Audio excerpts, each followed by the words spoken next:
नमस्कार, आप सभी का एक बार फिर से स्वागत है हमारे चैनल में। आज हम जानेंगे दान करने का फल या हमें दान करने से क्या मिलेगा। आइए शुरू करते हैं।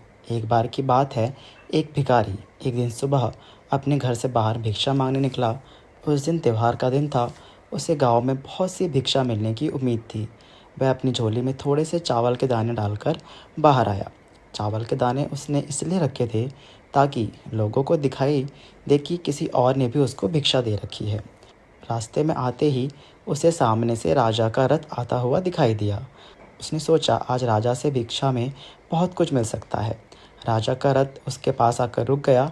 उसने सोचा, धन्य है मेरा भाग, आज तक कभी भी इस राजा से मुझे भिक्षा नहीं मिली थी, क्योंकि हमेशा ही द्वारपाल मुझे बाहर से ही लौटा देते थे। आज राजा स्वयं ही मेरे सामने आकर रुक गए हैं। भिखारी सोच ही रहा था कि अचानक राजा उसके सामने एक याचक की भांति आकर खड़ा हो गया और उसने कहा, आज मैं तुमसे भिक्षा मांग रहा हूँ। राजा ने उस भिखारी से कहा, आज देश पर बहुत बड़ा संकट आया है, इसलिए ज्योतिषियों ने कहा है कि संकट से उबरने के लिए यदि मैं अपना सब कुछ त्याग कर एक भिक्षुक की भांति भिक्षा ग्रहण करके लाऊंगा, तभी इसका उपाय संभव है। आज तुम मुझे पहले आदमी मिले हो, इसलिए मैं तुमसे भिक्षा मांग रहा हूँ। यदि तुमने मुझे मना कर दिया तो देश का संकट टल नहीं पाएगा, इसलिए तुम मुझे भिक्षा में कुछ भी दे दो। भिखारी तो सारा जीवन मांगता ही आया था, कभी देने के लिए उसका हाथ उठा ही नहीं था। वह सोच में पड़ गया कि आज कैसा समय आ गया है कि एक भिखारी से भिक्षा मांगी जा रही है और वह मना भी नहीं कर सकता। उसने बड़ी मुश्किल से एक चावल का दाना निकालकर राजा को दे दिया।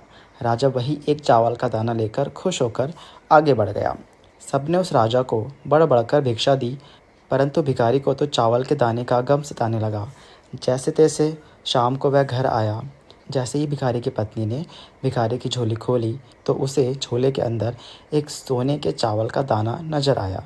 भिखारी की पत्नी ने जब उस सोने के दाने के बारे में पूछा तो भिखारी बहुत तेजी से छाती पीट पीट कर रोने लगा।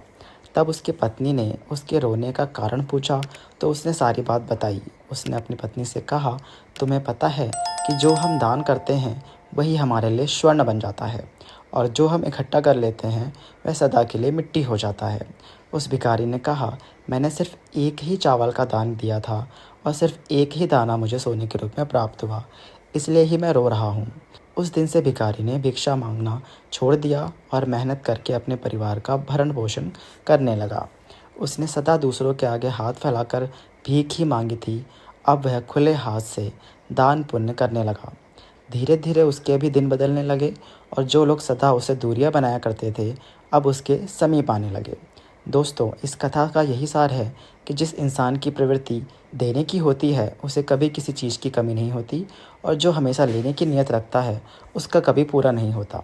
आपको यह कहानी कैसी लगी हमें कमेंट्स करके ज़रूर बताएं। वीडियो को लाइक करें और ऐसे ही कथा, कहानी और जानकारी के लिए हमारे चैनल को सब्सक्राइब करें। धन्यवाद।